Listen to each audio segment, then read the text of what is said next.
Njagadde mbalage kifyuzi ekyo abamu tutakiyita kisoketi ekiyingira mu masannyalaze, ate abalala bakiyita kifyuzi era ekiyingira mu masannyalaze, ate era osobola okukiyita pini pulaga, osobola okiyita bw'otyo. Tugende n'erya fyuzi oba kifyuzi ekiyingira mu masannyalaze. Njagadde nkulage kati ekyo nkisanze mu kkubo n'ekironda. Ebiseera ebisinga bifyuzi bino babisuula nga bikyali biramu, ate ng'ebyo bibeeramu olwigino, biba birungi nnyo.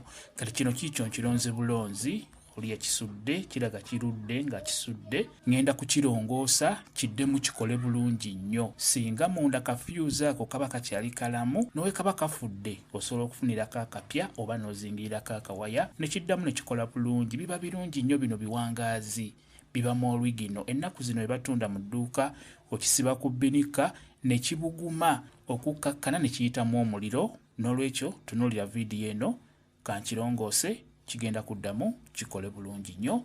Tutandike. Okusookera ddala beera ng'okisumulula nga bw'olaba bwe ndi mu kikola. Bw'omala okisumula nga bw'okiraba munda, beera ng'okipanguulamu buno bwonna obuyingira mu masannyalaze buggyeemu. Kati kano ke bayita kafyuzi. Kafyuzi okalaba kalabika kakyali kalamu endabika yaako, okalabye kayitibwa kafyuzi. Kafyuzi ako kakulu nnyo. Ebiseera ebisinga amasannyalaze bwe gakyankalana gaba gajja kkoma ku fyuzi eyo yekuba ekintu kyo ne kisigala nga kiramu. N'olwekyo fyuzi eyo eba nkulu nnyo, naye endaba ekyalinamu endabika yaayo. Tukipanguule tukyoze bulungi.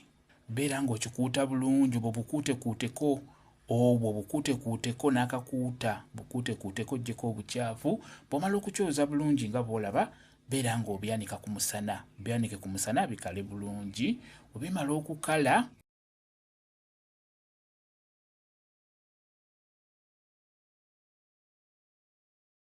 bw'olaba nga bikaze amazzi gaweddemu, bisiimuule bulungi n'akatawulo akakalu, n'oluvannyuma ddamu obipangemu bulungi nga bwe bibeera. Bw'omala obuteekamu bulungi obwo bw'olaba obuyingira mu masannyalaze, n'oluvannyuma tuteekeko waya, tuyingizeemu waya yaffe eno egenda okugenda ku ekyo kye twagala okukozesa. Bw'omala okuteekamu waya bulungi nga bw'olabye, tuddire kafyuzi kaffe kano. Kafyuzi kano kakulu nnyo, osobola okukawawulako essayidi n'essayidi n'owawula naawe kagenda okutuula. N'oluvannyuma beera ng'okanyigamu kateekemu. Bw'omala okukateekamu nga byonna obisibyeko bulungi, weetegereze bulungi olabe teri kafikidde, kifyuzi kyaffe kiteekeko kakavako waggulu. Beera ng'osiba bulungi, siba akasomaali ako, kifyuzi kinywere bulungi nnyo. Bw'omala okisiba bulungi nga bw'olaba, awo kiba kiwedde. Kati tukiteeke mu masannyalaze tulabe oba kifulumya bulungi omuliro.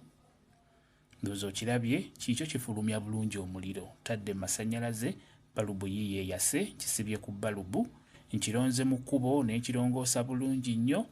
N'oluvannyuma kiikyo kikoze bulungi nnyo. Bifyuzi bino bitera kufa kafyuzi ako koolabye munda ke katera okukuba, era we kakuba osobola okufuna akalala owa makanika, oba osobola okukazingirirako akawaya n'oddamu n'okanyigamu, ejja kuddamu ekole bulungi nnyo. Bino bisoketi oba bifyuzi bino tebitera kufa. Mwebale kubeera ku channel yaffe eyitibwa LN256. Mugende mu maaso n'ogyegattako mbeere bulungi. Mweraba.